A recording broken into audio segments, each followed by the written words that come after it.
It's so good to have you all here at Alignment, both those of you who are joining us live and those of us who will be watching this around the world and gathering in conversation later. This is a special place to be with you all, and I'm so grateful that you're here. And for those of you who are here with us live, please feel free to engage in the chat and to share where you're coming from, if you align with any tradition in particular, and on whose land you reside, as we honor that.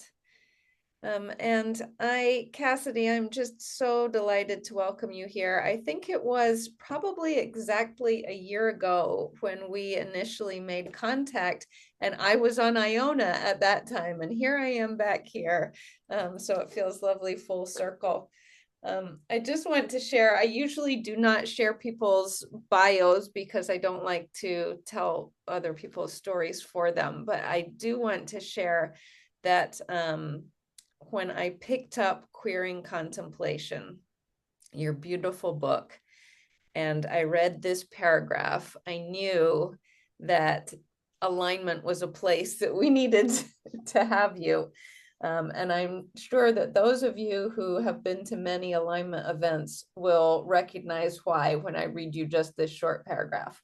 So Cassidy wrote, "Contemplation can show up as the pause when I gaze at the maple tree billowing in the breeze, my walk in the woods when I find my body metabolizing memories, the note written to the beloved in silence, the strange bug I see with my nephew in a walk by the ocean, the morning silent coffee with my companion, the weeping prayer I experience when I sense my interconnectedness to all living beings, my arrival at the State House to protest the latest anti-trans bills and rhetoric. Contemplation is the centering of myself in order to know and remember who I am and what I am to speak or show up to. Contemplative life is a continual, deep engagement with the roots and truth of life that bind me to all the lives around me." Now, Cassidy, that is pretty much what we are about at Alignment. Exactly that. So I'm so grateful to hand this time over to you to welcome you into this space, into Alignment. Thank you, Cassidy. Thank you so much, Margaret. And thank you so much for inviting me to be with you all. And if I'm completely honest, I needed to hear my own words in that moment. It's amazing how we can speak to ourselves more deeply in the quiet places and in the silent places. And yeah, so thank you for sharing that. It was meaningful. For those of you who don't know, my name's Cassidy. I am an author, podcaster, filmmaker, and most recently I released the book Queer Contemplation in May of 2024. And like most of us, my spiritual journey has had its share of twists and turns along the way, and yet this contemplative path, the path of solitude and silence and the place of gathering myself, has been this common thread that's existed throughout my life for as long as I can remember. And so I want to share first a little bit about my journey into the Christian contemplative tradition. And Margaret, I love what you shared because I love the different ways we describe contemplation or the contemplative path. And I think that's one thing to me that's so beautiful about it, is that there's no one size fits all practice and there's no one size fits all contemplative. And we hear people talk about contemplation as, you know, a long, loving look, a gazing. I like to call it a sacred pause. And to me, it's so important, like I wrote there, to recognize that we're already doing it and to recognize the times and the places we're already doing it.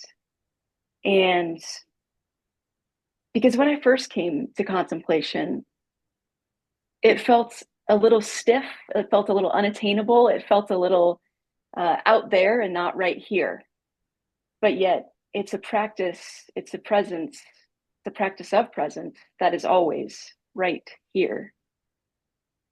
And please know, as I say things today, I'm speaking from my own experience, and I'm also talking to myself. So, and please engage as you feel fit and comfortable to join in dialogue. So, some of you may know about the Black mystic Howard Thurman. He talked about contemplation as kind of that inner sanctuary and that meeting place. And, you know, we might also call it the inner hermitage for those of us who like that word. So I like to name that my coming to the contemplative path felt a little bit like it was unapproachable because I wasn't really sure that I belonged there.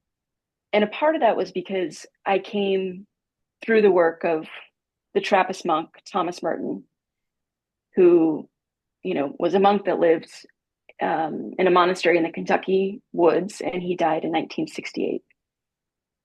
So as a queer woman who has never lived in a monastery, it's safe to say that my life looked nothing like his, and my experiences were so different from his. So how was that the path for me? But yet his words had this deep resonance. And that goes back to 2011 when I was working as a counselor and I was reading his book, New Seeds of Contemplation, in between clients. I would just eat up this book. And he has this essay titled Integrity that just rang like a bell calling me to prayer in my body. And in that he writes, many poets are not poets for the same reason many religious people are not saints. He wrote, they never succeed in being themselves. So I began to ask myself, what does it mean to be myself on the contemplative path? What does it mean to bring my whole self, my true self? And, you know, interestingly, in another place, I believe also in that book, I could be wrong, Merton writes, to be a saint means to be myself. And so at this time, I started looking back at some of the more roots of the contemplative tradition and looked at the desert elders of third and fourth century Christianity. And they were a group of folks made up from a variety of life experiences. But because they were told how to practice their faith, how to worship God, they moved to the desert to move away from an empire that was determined to dominate them and tell them how to live. And wherever there's domination, as the great bell hook says, there cannot be love. So I also like to think that they went to the desert for the sake of love. And I also like to think that the contemplative path is a way of love. So the more I learned going back to the desert elders, I realized how this tradition was birthed from people finding non-normative, unique, particular approaches to be true to themselves and their faith. And that was really inspiring. They taught me that being outside of the norms of society, whether by gender or sexuality or life experience, or being different or even a little weird, was actually my particular entry point to authentic contemplation. And so I love thinking about what does it mean to practice authentically, to be authentically on the contemplative path. And I think so much of that is bringing our whole particular selves, which is so beautifully unique to each of us. So as a queer woman, this helped me to see that the contemplative path was not only a place I'm invited, but a place where I belong and a place where all LGBTQIA plus folks have always belonged. And I think another thing that is so beautiful here is that talking about being the authentic self in contemplation is an invitation for all people, not just LGBTQ people. And we all have particular ways that we've pushed up against the normative or the life script for our lives.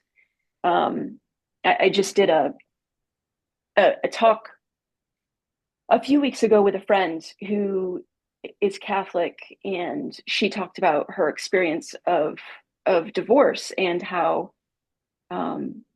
she's treated as different because of her experience of this because the life script was you get married, you don't get divorced, right? And she lived outside of that life script. And so there's other ways in which we do that. Maybe we were told we were supposed to go into this career path and we ended up not. So I think in that way, we all step outside of the norm and move towards our authenticity.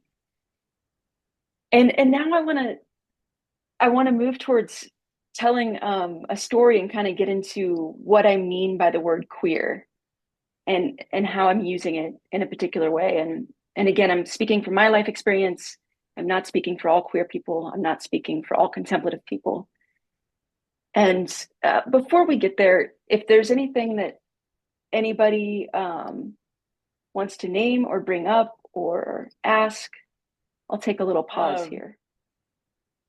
So to get into what I mean when I use the word queer, I want to tell a story about one of my nephews. So I have 4 nephews, and I was lucky enough to live very close to 2 of them for about 5 years. And this was out in Los Angeles. And one of them went to a preschool in Santa Monica. And from time to time, I would get to pick him up from school. And I would intentionally drive him down. For some reason, I would intentionally drive him down Pacific. And on Pacific, just right next to the ocean, there's a statue of Santa Monica. And it's by Eugene Morahan. And the statue is Santa Monica facing outward. Her back is to the ocean. And the first time I drove my nephew by that statue, by the way, my nephew's name is Elvis, which is pretty great family name. So not related to Elvis Presley, just to be clear. But the first time I drove him by the statue, I said, "Hey, Elvis, you see that statue? That's Santa Monica. That's who this city is named after." And I thought it would be like this great, learning thing. And he immediately doesn't skip a beat. He corrects me and he says, "No, TT, that's God. God's a girl. Don't you know that?" And so I was just like, okay, yeah, great. I'm here for it. I'm here for a theology lesson for my nephew. And then let's say, I think it was maybe 2 or 3 weeks later, I was so curious. I was like, would he say that again? Like, where might he go next? And so I picked him up, drove him by the statue. "Hey, Elvis, Santa Monica, that's who the city's named after." "No, TT, that's Buddha." And so the reason I love that story is because I like thinking about queering as seeing differently, looking differently, seeing past and through what is there for what could be and for what maybe we might be moving towards. What is the most loving thing and what is the most expansive and inclusive thing? And so I like to think about queering as kind of this permeating the impermeable, this moving the immovable, this shifting of the solidified, and even in statues and even in ourselves. So often we can find ourselves paralyzed by, telling ourselves or someone else telling us, "You always do this, you never do this." And I think when we queer something, we give it this almost like energetic permission to grow, to expand, to be, to live, to breathe. Yeah, thank you for that, Margaret, for sharing that. Yeah, in the book, I like to define queering as the way I tilt my head to look at the world. And so that's one of the ways that I like to think about it, is it's this expansive thing that, again, I believe as contemplatives, we all do. We all tilt our heads to look at the world. And even the contemplative path is non-normative. It's not a typical way of being on a spiritual path per se. So a little bit of a tiny nerd moment because I'm an Enneagram 5, so I have to get this out. And that is that the etymological roots of the word queer come from 16th century Scots. And that's when it meant things like odd, strange, transverse, oblique.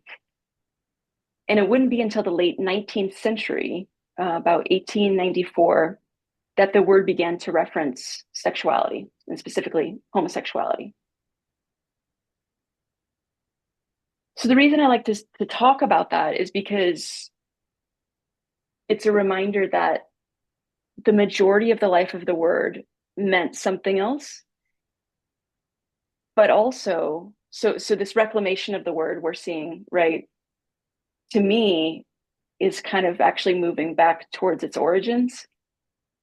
And I say that, but in the same breath, want to acknowledge that the word queer has caused a lot of harm, a tremendous amount of harm, and a lot of pain. And I don't ever want to dismiss that. And I, I value, I value what we've learned about the misuse of the word, and I value the ways it's being reclaimed. So when I talk about queer not just being related to my sexuality, but the way I tilt my head to look at the world, in that sense, I'm talking about queerness as being non-dualistic and non-conforming to the status quo.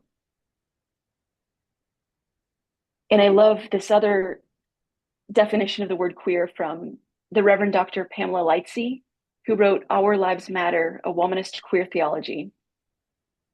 And she says that to say that I am queer is not only my self-identity, but it is also my active engagement against heteronormativity. So this idea, again, of being kind of subversive, going against the forces of domination, the scripts we're given, and the kinds of things that can constrict us or box us in.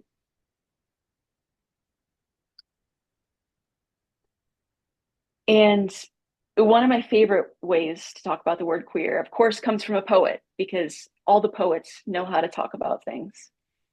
And the poet Brandon Went writes, not queer like gay, queer like escaping definition, queer like some sort of fluidity and limitlessness at once, queer like a freedom too strange to be conquered, queer like the fearlessness to imagine what love can look like and pursue it.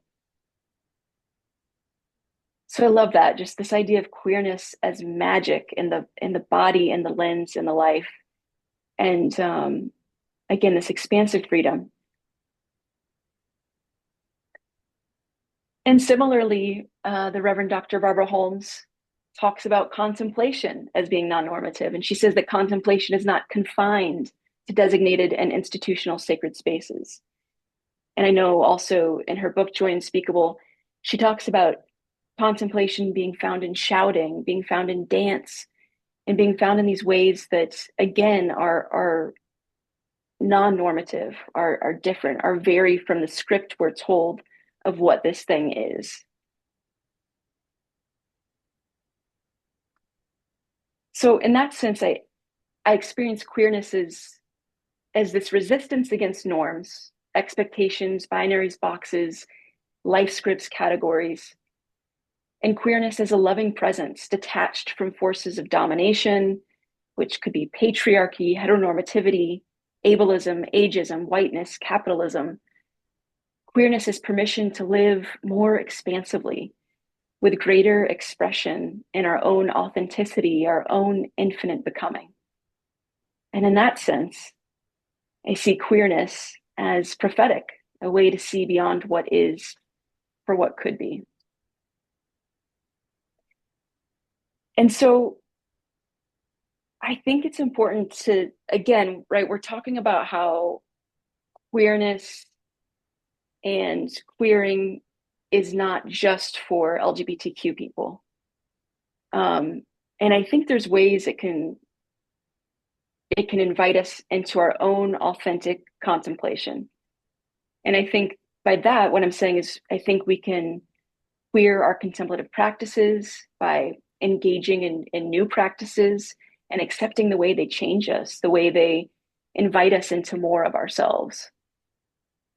And we can queer experiences by moving even just from experiencing something to encountering something. We can queer our concept of knowing by finding knowing and unknowing. And ultimately, queerness can relieve us of solutions and detach us from agenda and outcome and help us to open our clenched fists. So, one of the last things I want to share before I share something in the book, or we kind of can open the room some more, is I'm sure you guys have heard Jim Finley talk about the inner stance, and in his book Merton's Palace of Nowhere, I believe, he talks about the inner stance of least resistance.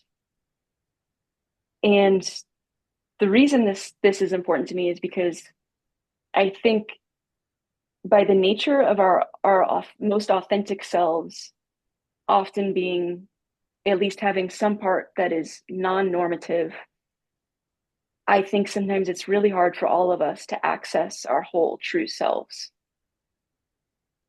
and therefore access maybe our whole selves, our authentic contemplative path. But I love what Jim Finley says about the inner stance because it's this beautiful, softening invitation into just being awake and alive to that truth of ourselves.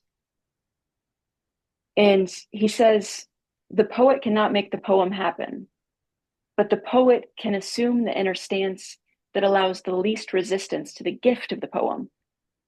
And he goes on and says something similarly, lovers cannot make their oceanic oneness happen, but they can assume the inner stance that allows the least resistance to the gift of that oceanic oneness.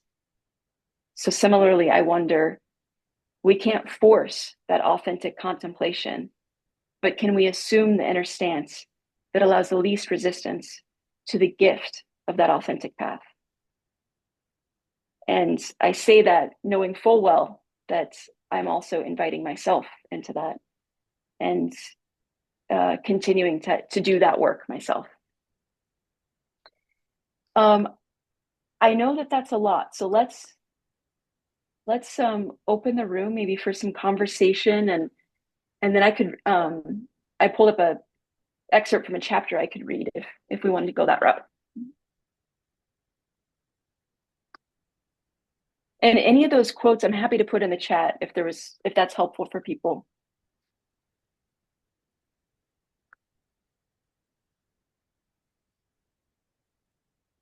And maybe, if you're feeling, maybe a good prompt could be for us is what's maybe a non-normative experience you've had in your life that has actually taken you more to your true and deeper self and thus brought more of your authentic self to your contemplative path.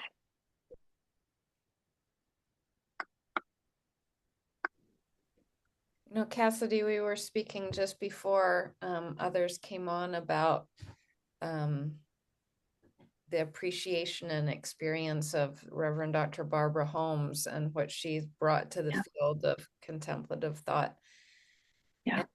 And I love her breaking us away from that very traditional notion of contemplative as silent. And you've spoken a bit about that already, but I love the way in which you make note of her talking about contemplative life does not take us away from the noise of the world. It in fact helps us to engage with the noise of the world. Just wondering if you could expand on that a little bit. Yeah, thank you for that. I think one good way to expand on that would be So when I was working as a therapist and I was reading Thomas Merton, I I got to a point where I was like, oh, I need to go to where he wrote these words. I need to see where this man lived. And having no Catholic background of my own, having no experience with Catholicism, monasteries, anything, I took a trip to Gethsemane Abbey, where he lived in Kentucky, and I just fell in love. I fell in love with everything. I fell in love with the silence, the solitude, the spaciousness, the stillness, and just it felt like taking a long bath in silence, and I loved it. And I got back to my job and kept reading and kind of just felt this tug that whatever I was doing in life, that was not it. And as in there was something that needed to shift or change for me. And and I think part of that was my authentic self calling me closer. But long story short, I ended up putting in my 30-day notice and traveling to all 17 Trappist monasteries in the US, which was fairly wild. And my family was like, is she trying to be a nun? What's going on here? And I, because it's unexplainable. It was unexplainable. I just knew I needed to do this thing, but I didn't know why. Um, but one thing I really felt deeply along the way was that this idea of going away from the world to love it more deeply was was not an avoidance, was not an escape, but was kind of this deep, dull ache of resonance with the pain and suffering of the whole world. And I find that for most contemplatives that I meet, there's this sense of recognition. We were talking about earlier, Margaret. There's this sense of recognition, that we feel something when we are still, when we are quiet, when we are in that place of the contemplative path, whatever that might be for us. And I remember talking to a nun about the kind of that solidarity of suffering I experienced in some of the silent sits I was doing, and she was talking about how she'd been at this monastery. This was in Boston. She'd been in this monastery for maybe 20 years, and she had come from another monastery in another country that was a desert landscape. And she really, really struggled with that and felt a deep loneliness. But she said in her prayer life, in her choosing this path, she whenever she felt that kind of dull ache, whenever she felt that experience, she felt she was reminded that in her heart, that in her prayer life, there's space there for the whole world. There's space there for the whole world. And I'll never forget her telling me that. That was really incredible. And I want to be very clear that it is so important for everyone, and I'm naming in this particular moment for contemplatives, I believe, to be aware of that delicate balance between our mental health and our spiritual health, because that can also be a dangerous place to go if we're not taking care of ourselves, if we're not doing what we need to do. In fact, I had therapy this morning. I took my meds this morning.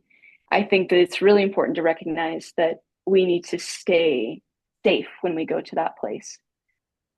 But yeah, also, Margaret, I love that you named what Barbara talks about, because it blew open my narrow view of what contemplation was and what it could be. And it still challenges me. And that's why I love that work of hers, because who am I to tell anyone how to do their contemplative path?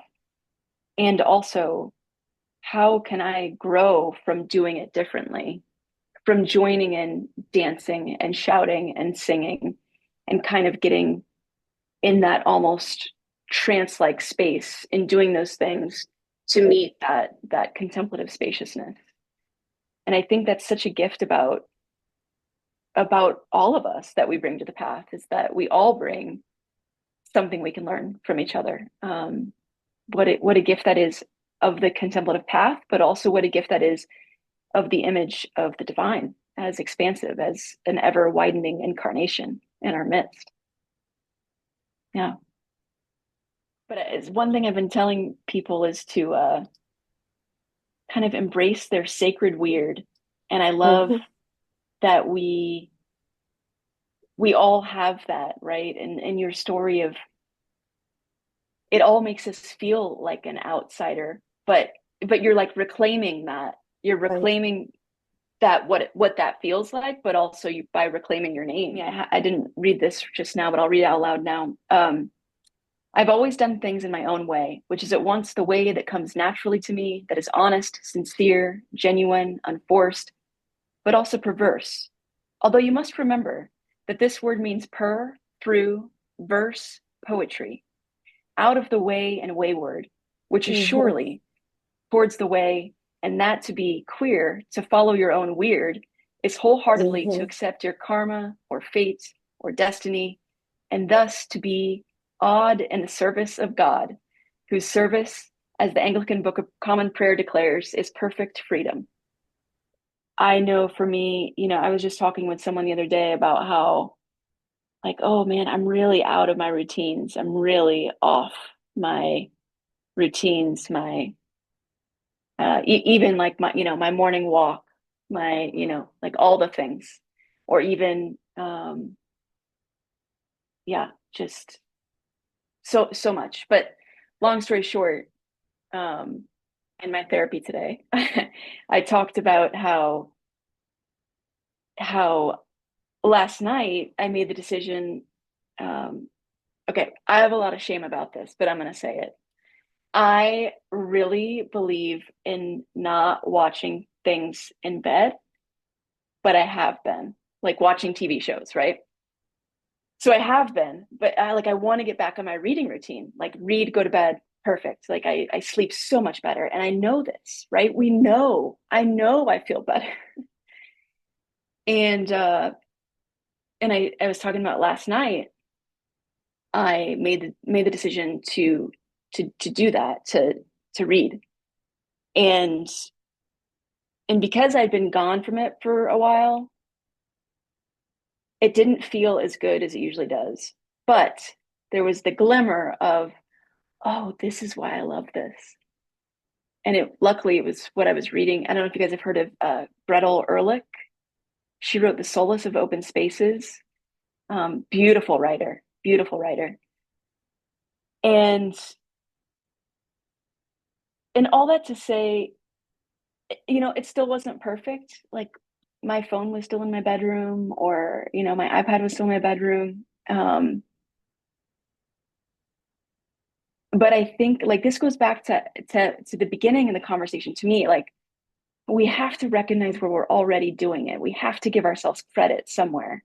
At least that's what I have to do. I have to say, oh, look, let's build on the fact that you walked around the block, Cassidy. Let's build on the fact that you read 4 pages last night, whatever it was. And not even build like, let's read 5 tonight, but build like, let's remember that you're doing it. You are here. You're connected. You're, yeah, you're being called in that direction. I mean, I think, but yeah, all that to say, I know it's easier said than done, and I am right there with you in some way or another. And yeah, Margaret, let's hear from you about your work, because I mean, that's obviously very appropriate here too. I was just repeating the phrase because Deb almost exactly said the exact words of the title. So I was just Yeah. putting it there. I'm not trying to to gear the conversation there, but No. I had an experience yesterday very similar to what you're talking about, where life on this little island and working in this abbey here is incredibly, incredibly intense. And we're on for, I would say, sometimes the days are 14-hour days, and it's pretty nonstop. And yesterday was my day off, and I was catching up on emails and on social media posts, and just a lot of things I needed to get done. And by lunchtime, my shoulder was hurting, my body was hurting, my being was hurting. And I knew I had an afternoon of work still to do, but I thought, why on earth am I not outside on this island right now? And so I went and I ended, now this island is 3 miles by 1.5. And I walked for 8 miles. I don't know where those 8 miles kind of came from in this tiny island, but I walked for hours and hours and hours yesterday, and just thought, oh my, I needed that. Every part of my being just needed to say, I need to get off my computer right now, and I need to reconnect. So yeah, I'm just feel like I was connecting to what you were saying there. And that was my contemplative practice. It's the social media stuff is just exhausting, as we all know. Yeah. And I think that's, you know, the even just this conversation is a gift of the contemplative path, is like no one's doing it perfectly. No one's got it nailed down. No one's the guru. No one's the sage. And that's a gift, because it's I love the imagery of the idea that whenever I pray, or whenever I do a silent sit, whenever I engage the contemplative path in some way, there's always someone else somewhere around the world doing it with me. And that idea that prayer is just this ever-moving river, and no matter what time we jump in the river of prayer, we're not alone. And so sometimes for me, going to pray, sometimes I go when I feel alone, but I know going, and I know being in it, I am joining in this ever-moving river of prayer. Which again sounds nice, but I still need to get to the river. I still need to do the thing. And I think it can get tricky if we, beat ourselves up, or those kinds of things. I don't think that's helpful. I think saying, in this moment together, we're engaging the contemplative path. We all chose to be here in this moment, and that's something for all of us, right?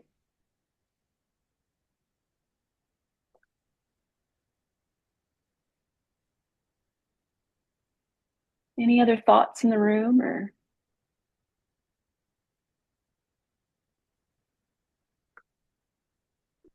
feelings? I say I'm an Enneagram 5, so I said thoughts first. I should say feelings first. Feelings or thoughts. How about I read a little excerpt from the book? Great, thank you. Good. Sure. So this is a story. I've shared it a couple times before. It's a story that is it's a story of coming to contemplation from a place of loneliness. And I think that's often something that people can relate to. So this is from the chapter called, I think it's Queering Mysticism.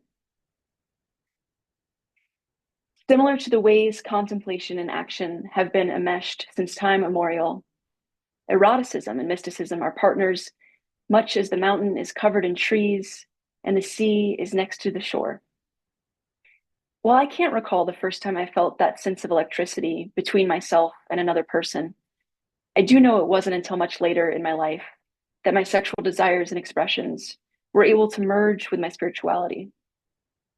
That is something, though, that the trees taught me and the seashore played out in front of me. Waters enlivening, enveloping, and awakening the shore as sand stirred within the water's rhythms. Now I regularly experience that intertwining of sexuality and spirituality and their constancy together. Many mystics and contemplatives have written about their love of trees and natural places. Howard Thurman wrote about the oak tree he communed with. The tree, he said, would take out my bruises, my joys, unfold them, and talk about them. And Black queer poet and activist Davalin Hill, while navigating illness and a new diagnosis, shared, I had a tree outside my window, and I named the tree Dolores. I would stare at Dolores, I would talk to Dolores, and Dolores got me through, just thinking about her roots. So in the early winter months of 2021, I knew I needed to reawaken this connectivity to the trees and the mountains. So soon as I could find some time in my work schedule, I took myself to the nearest mountain range. Saturated in solitude at the edge of the Great Smoky Mountains, I steeped myself in time of rituals, pauses, fires, stream listening, slowness, hiking, and paying close attention to the ways the natural beauty softens me. My jaw released, my shoulders softened, my eyes calmed, and the tenderness of my truest self showed up. On my second day in the mountains, I wandered upon an empty trail and made my way up until a tree caught my eye. Like flirty eye contact from across the room, we kept catching each other. Then I finally worked up the courage to go closer. Slowly approaching her in all of her sugar maple beauty, I eventually put my hand on her chest as if to reach her heartbeat.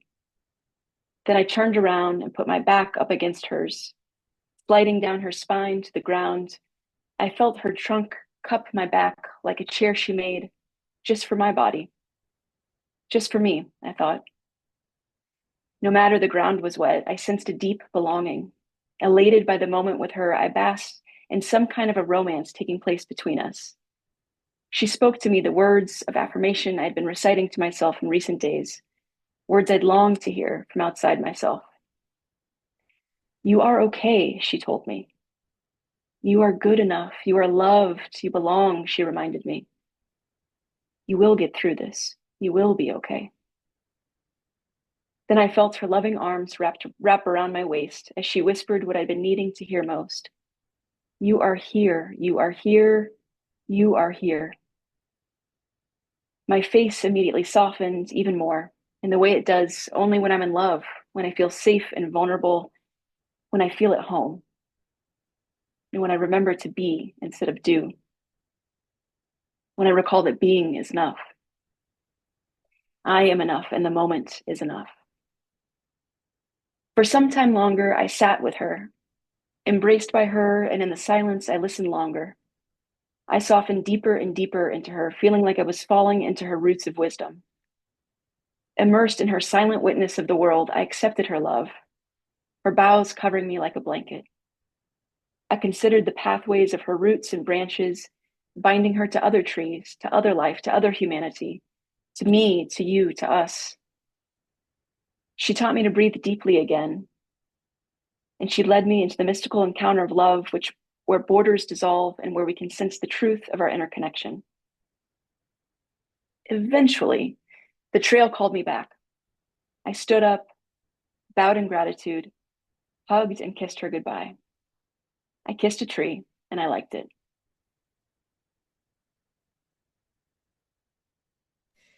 Oh, Cassidy, I love that part. Thank you. Thank you.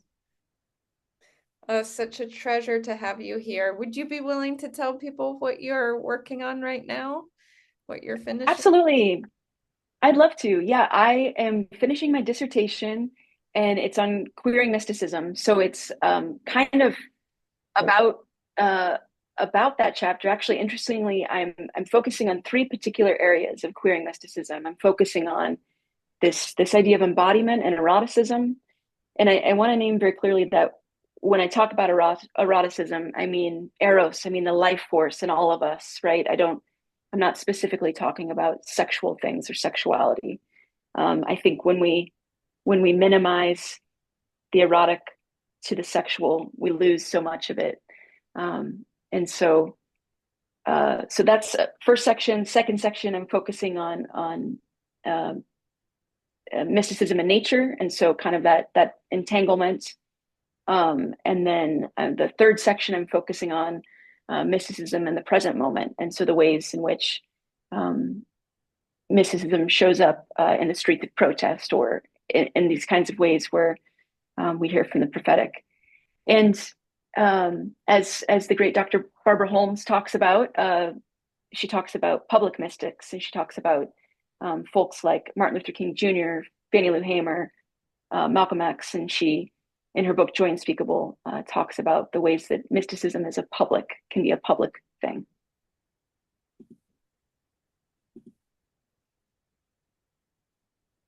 So queering contemplation and then queering mysticism. Is it too early to say? It's too early to say. There is a conversation happening. There's a conversation happening, but it's too early to say. Yes, You know. absolutely. Yeah. You may need to visit Iona in order to have the space to think about that. There you go. That would help. That would definitely help. Yeah. Yeah. I would love that. So value this time with you deeply, and please come back to Alignment. You are welcome here Love to. anytime. And thank you all for joining in this time with us tonight. Thank you, everybody. For those of you who are able, we will see you on Saturday just for some informal time to gather in conversation. And to those of you who are watching the recording, we're grateful that you're able to join in this way too. So thank you, Cassidy. Thank you. Thank you. Thank you all. Great to be with you all. Very grateful. Thank you.